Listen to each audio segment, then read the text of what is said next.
Sin makes me mad. I hate to see the price people pay for their sin, as Satan's deceptions lead them into misery and failure. What looks good and feels good turns out not to be any good at all. And one day you discover it wasn't, and it isn't worth it. It's especially painful to see someone who used to be committed to Jesus living a completely different life. I watch students and adults suffer the consequences of life without Jesus. They chase something. I'm not exactly sure what. Fulfillment, fun, success, popularity. But instead, they find heartache and pain. My question today is, why did they do it? Why do you do it?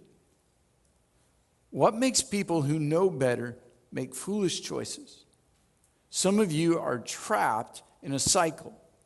I'm excited about Jesus and committed about him. Then it's completely the other direction, self-destruction. And then you're back and excited about Jesus and committed to him. And then it's completely the other way again. And the pattern continues. Again, my question is, why? The story we look at today, I think will give you some clues. Daniel chapter 5, starting with verse 1, King Belshazzar gave a great banquet for 1,000 of his nobles and drank wine with them. Now, this is not a 2-hour party. In their culture, this kind of celebration could last as long as 2 weeks. While Belshazzar was drinking his wine, he gave orders to bring in the gold and silver goblets that Nebuchadnezzar, his father, had taken from the temple in Jerusalem, so that the king and his nobles, his wives and his concubines might drink from them. So they brought in the gold goblets that had been taken from the temple of God. And the kings and his nobles, his wives and his concubines drank from them. As they drank the wine, they praised the gods of gold and silver, bronze, iron, wood, and stone. These goblets were designed and dedicated for worship. They were stolen from the temple in Jerusalem. Belshazzar got the precious things from God's temple and said, let's drink to our gods. Let's drink to the gods of wood and stone and bronze and iron. He was mocking God. He should have known better. It was a mistake that cost Belshazzar everything. It all started at a party. Suddenly the fingers of a human hand appeared and wrote on the plaster of the wall near the lampstand in the royal palace. The king watched the hand as it wrote. I bet he did. And I can imagine everyone else watched the hand on the wall. Wouldn't you? If in the middle of a service, all of a sudden on this wall here, a hand appeared and started writing, a hush fell over the crowd. And the partygoers had no doubt that it was God himself who was writing on the wall. And this is where we get the phrase, the handwriting is on the wall. Meaning, the end is obvious, or too late to change now. You made your choice, you made your decision, now the handwriting is on the wall. You chose it, here it comes. Verse 6, the king's face turned pale. He was so frightened that his knees knocked together and his legs gave way. He was scared to death. The handwriting was on the wall. The king knew it wasn't good news. The party was no longer fun. In fact, the party was suddenly over. When the hand was done writing, no one could read it. No one knew what it meant because it was in a different language. Belshazzar knew it wasn't good, but he still wanted to know what it said. So he called in his wise men, his astrologers, and he asked them all, what does it mean? Tell me what it means. What are the words that are written by this divine source? No one could read it. So he got mad and he made threats because that's what he did. When that didn't work, he promised great riches and high position for anyone who could interpret the writing. Still, none of the king's men could tell the king what it meant. Everyone was baffled. And then the queen had an idea. Hearing the voices of his kings and nobles, she came into the banquet hall. "O king, live forever," she said. "Don't be alarmed. Don't look so pale. There is a man in your kingdom who has the spirit of the holy gods in him. In the time of your father, he was found to have insight and intelligence and wisdom like that of the gods. King Nebuchadnezzar, your father the king, appointed him chief of the magicians, enchanters, astrologers, and diviners. This man Daniel, whom the king called Belteshazzar, was found to have a keen mind and knowledge and understanding, and also the ability to interpret dreams, explain riddles, and solve difficult problems. Call for Daniel. He'll tell you what the writing means. So Daniel was brought before the king, and the king said to him, and I just want to pause right there, because what comes next is the part of the story that strikes me the most and where I want to spend some time. It's one line. There's a question from the king that comes next that reveals one of the big reasons you mess up, and you find yourself in that cycle of doing right and then doing wrong and then doing wrong and doing wrong again and wanting to do right but doing wrong. The king said, "Are you Daniel, one of the exiles my father brought from Judah?" Now, under Nebuchadnezzar, Daniel was highly respected as a trusted advisor, as a man of God. But Belshazzar completely forgot about him. He didn't even know who Daniel was. His approach was, "I'm great, I'm mighty. My father might have needed Daniel, but I don't. In fact, I don't even care who he is."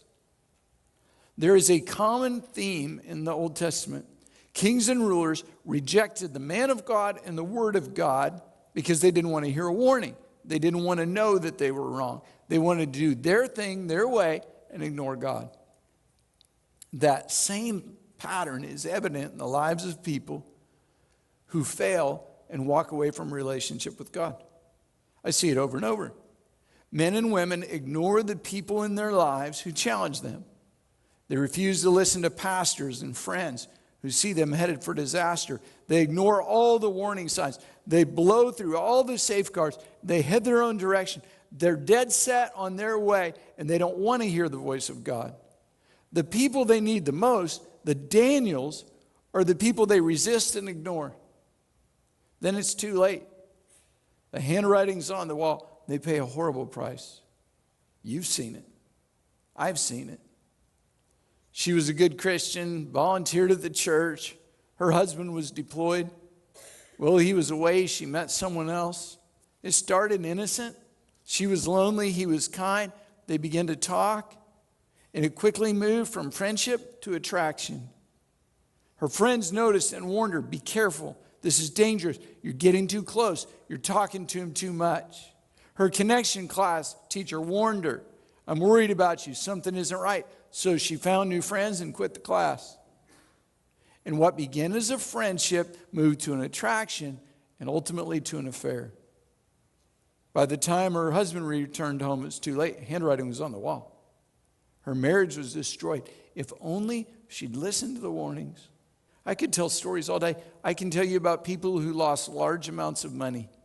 I can tell you about business people who lost their businesses, men who lost their families, women who lost their marriages, students who lost their scholarships, and pastors who lost their ministry.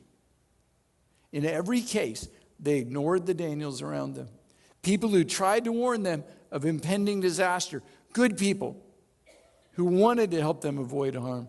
Don't make that same mistake. Keep the Daniels in your life close. Now, I'm going to tell you who they are, but before I get there, a couple quick basic principles. Satan's plan for your life is a bad plan. He wants you to experience failure and defeat. He wants to destroy your marriage, your ministry, your family, your church. His mission is to steal, to kill, to destroy. On the other hand, God's plan for your life is a good plan. Now, I'm not saying there won't be problems. As long as we live in this world, there will be problems. But with God on your side, you can have joy even in the middle of trouble. God wants you to be a lifelong follower. God wants you to be successful and prosperous. God wants your family healthy and committed. God doesn't want you to suffer failure and defeat as a result of sin. God is not some cosmic killjoy waiting for you to do wrong. So to help you in the journey, God puts people in your life. Fellow Christ followers who love you and are committed to God and you. He uses those people. Pastors, leaders, teachers, mentors, friends, to warn you of danger and to help you avoid sin, mistakes, and failures. Don't be like Belshazzar. Don't forget about people like Daniel and only recognize your mistake after it's too late to avoid the consequences. Keep Daniels close. Which leads to an important question. Who are the Daniels in your life? I want to help you. I want to help you with some characteristics that will let you know who the Daniels are in your life or how to get them in your life. Daniels are committed to God and serving Him. You need to keep people committed to God in your life. Every once in a while, someone will say to me, well, I don't have to go to church to be a Christian. That is technically true. But I've yet to meet an effective follower of Jesus who isn't connected to other believers. God designed you for community. You crave community. You naturally spend time with people who share your interests and your desires. My wife, Cindy, is famous for being able and willing to strike up a conversation with pretty much anybody. You should be there when she discovers that the other person is a runner or a grandparent or an avid Hallmark movie watcher. I mean, out come the pictures of Evie. If you even mention a child or grandchild, we got pictures, we got videos, you're there. She starts talking about races and gears and which Hallmark movies are the best, even though they're all the same. Did anybody catch Christmas in July on Hallmark? Listen to me, that's of the devil. But you do the same thing when it comes to your own interests. Because part of the fun of being a Star Wars fan or a hunter or a golfer is being part of a community. You learn from and you're encouraged by others who love you and love what you do. That's why we have bikers. And all the bikers hang out together. Any bikers in the house? And vegans, they run in packs. They're not going to be at the cookout. We got nothing for you. We're sorry. We don't have any veggie burgers or mushroom burgers. We should. That would seem right. We have cookies. Do those count? Does anybody know? No. We have water. You'll love our water. We got good water. Runners just love to go to races and be together. Trekkies, Star Trek fans, all one of you, that's awesome. They have conventions. They dress up like Star Trek guys. Believers, did I say it right? I mean, there are Christmas Village collectors. I know some in our church. There are Hallmark movie watchers.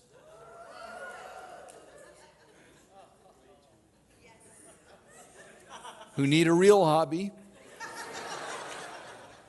There are skaters. The newest group of people who speak their own language that no one else understands is people who play Fortnite. Yeah, I completely don't get it, but they're just going. If community is important for a Trekkie or a Christmas Village collector, why would you draw the line there? Makes no sense. Your best chance to be committed to God is to spend time with other people who share your commitment. That's why attending church is important. That's why I encourage you to get in a connection class and meet people. That's why I challenge you to join a ministry team so you can connect with other people who are also committed to God. Daniels are committed to God. They're also committed to truth. Now, you don't always want to hear it. It's not always comfortable or happy, but you need it. You need people in your life who tell you the truth. Daniels are not only committed to God and the truth, they're committed to you. Daniels care enough to challenge you. They care enough about you to sound the alarm when you're headed the wrong direction. They're so committed to you that they will risk the relationship rather than see you fall and fail. I tell our students, you may decide to do wrong. You may go the wrong direction, but you'll have to fight me to do it because I'm not going to let you go to hell without a fight. I love you enough to challenge you and confront you and say things you don't want to hear. You need people in your life who are committed to you, who love you enough to fight for right. Daniels dare to be different. They're not oblivious. They get culture, but they refuse to allow culture to dictate what they do. Daniels are willing to stand apart from others, to honor God, and to point people towards Him. Our culture has a permissive view of sexuality. Daniels dare to be different. Our culture says, live for yourself. Look out for number one. Daniel's dare to be different. Culture says anything goes. Daniel's are different. You need people in your life who dare to be different, to live for Jesus instead of the culture around them. Daniels make good decisions. Daniels have a good track record, good history. They've proven themselves over time. You can trust a Daniel because they've demonstrated wisdom in the past. If you're choosing a financial advisor, you don't go to one who's broke, right? And who gets all excited when you walk in the door. That's awesome. You're my second customer. You want one who has a proven track record of good investments. If you want help with relationships, who do you ask?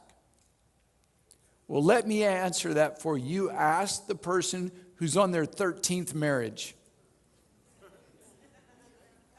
It fascinates me. I completely don't understand why you do that. If you have a history of unhealthy relationships, why in the world would you let someone else with the same history advise you? That makes no sense. Don't ask them. Instead, ask someone with a proven track record who's successful at forming and maintaining healthy relationships. If you want to live for God and need help, look for someone who's made wise decisions in their own spiritual life. Someone who has a proven track record. You need Daniels in your life, lifelong followers of Jesus. When you ignore and avoid Daniels, and you push them away because they're saying what you don't want to hear, handwriting's on the wall. You're headed for mistakes and failures. When you think you don't need Daniels anymore, you're headed for trouble. Mark it down. If Belshazzar had kept Daniel close, he would have been warned about his pride long before the hand wrote on the wall. If you listen to the Daniels in your life, you'll avoid tragic mistakes and failures because they see where you're headed. Daniels warn you about danger. They love you and care about you enough to challenge the direction you're headed. They refuse to stay quiet when you're headed for disaster. You might be in the middle of a handwriting on the wall moment. You're experiencing the consequences of your actions and choices. It's likely because you've either removed Daniels from your life or you've blown past all the warnings and decided you know better.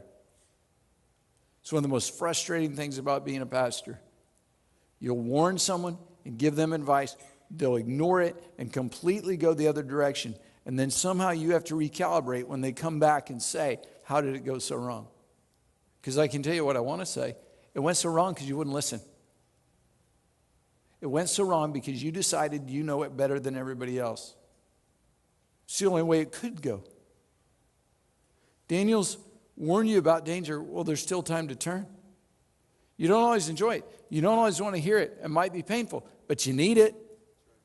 You need Daniels who will warn you when you're headed for disaster and danger. It is the immature follower of Jesus who pushes away people who warn them. You might be thinking, well, I need something like that. I need a Daniel. How do you find them? Real quick, I'll give you 3 ways. Number 1, form a relationship with other believers. You were designed by God for a relationship. Some of you are sitting back. You get to church late. You leave early. You avoid any connection. And then when I talk about Daniels, you wonder why there's not one in your life. It's time to take the next step. Get involved in ministry. Join the choir. Start forming relationships with other believers. Quit making excuses. Second, offer accountability. Go to someone close to you, someone you respect. Give them permission to address weakness in your life. Tell them, if you see anything in me that concerns you, I give you permission to address it. I want you to confront me. I want to be better. I want to grow. I want to be a lifelong follower of Jesus. When you see me headed the wrong direction, stop me. I might get mad at you initially, but I will listen. Third, be a Daniel in someone else's life. Because the law of harvest is true. You reap what you sow. That's true with money. When you give to God, He blesses you generously. When you keep back and don't give to God what belongs to Him, you can't expect to receive His blessing. It's true with relationships. When you invest in others as a committed and truthful friend, you'll have committed and truthful friends. When a Daniel challenges you, listen. Listen to them. Don't get all defensive. Don't try to rationalize your actions and behaviors. Listen. God gave them to you and put them in your life for a reason. Listen. Pray about what they tell you. Check your life. Make course corrections. Here's the principle. If you don't listen to a Daniel, they'll quit talking.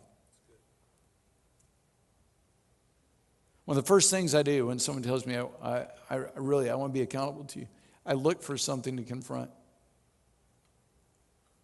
And then I immediately confront it.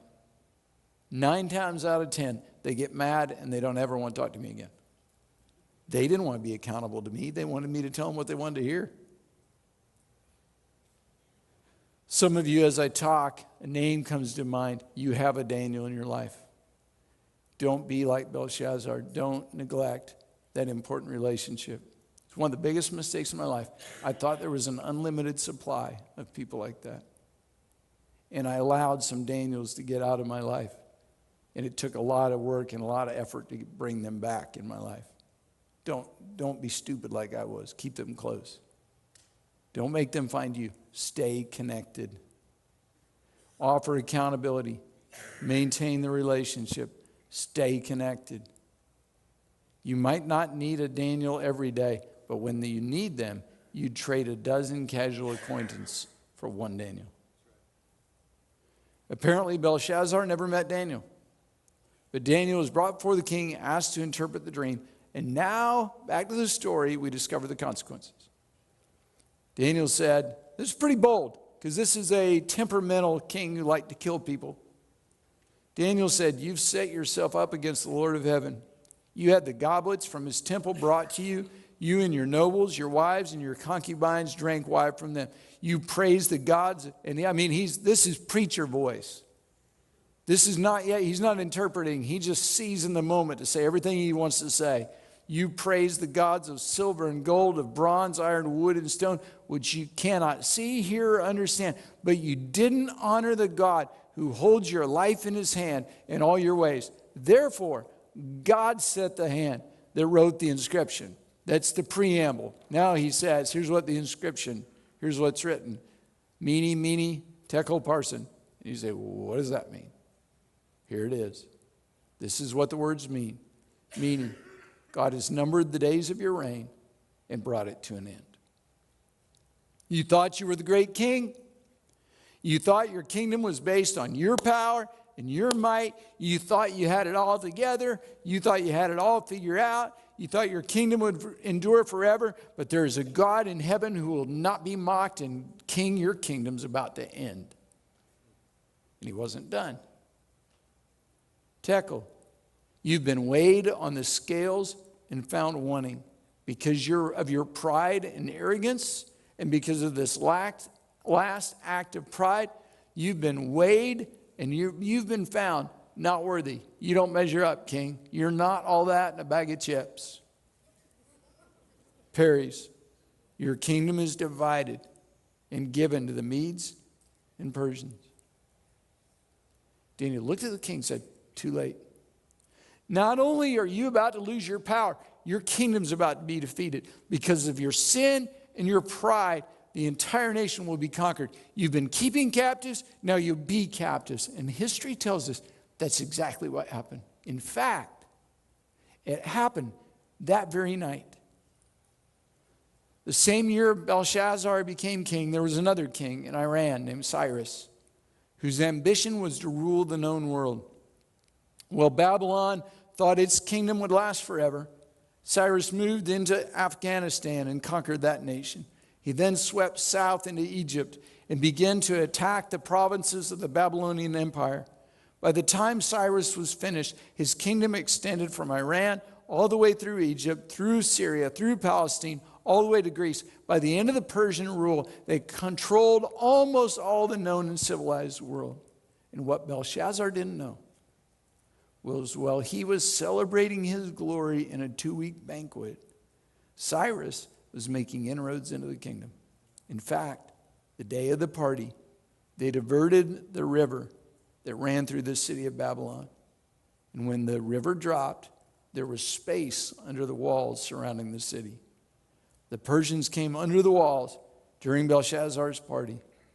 And suddenly, the city of Babylon, the unbeatable city that would never fall to foreign rule, was full of Persian soldiers. Handwriting was on the wall. And that very night, Belshazzar, king of the Babylonians, was slain. I mean, it's a story right out of the movies. A drunken party, a giant hand writing on a wall, a secret attack, a crazy dream, and a dead king. Belshazzar lost everything, including his life. You might say, Pastor Rod, I'm worried. I'm worried that I'm like Belshazzar. There's not a giant hand writing on the wall yet, but I've blown through the warning signs. I ignored the people that God put in place to keep me from harm, and I'm experiencing consequences. I've made so many mistakes, and it looks like it's over. Can I ever come back from this? The handwriting's on the wall. Is it too late? Is it too late for me? Let me give you one more characteristics about Daniels. They offer forgiveness and grace. They will welcome you back and love you again because they follow Jesus, and that's what Jesus does. Jesus offers forgiveness and grace. Jesus came to offer a way out. Because of his grace, it's never too late.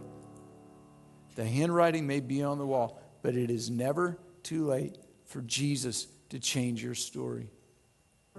Your story might be one of that cycle. When I talk about that cycle, you identify living for him, doing wrong. Living for him, doing wrong. Time to change the story. Your story might be ignoring the people in your life. Even while I was talking today, you were thinking about Daniel's that you've either resisted or resented or pushed out of your life. Listen to me.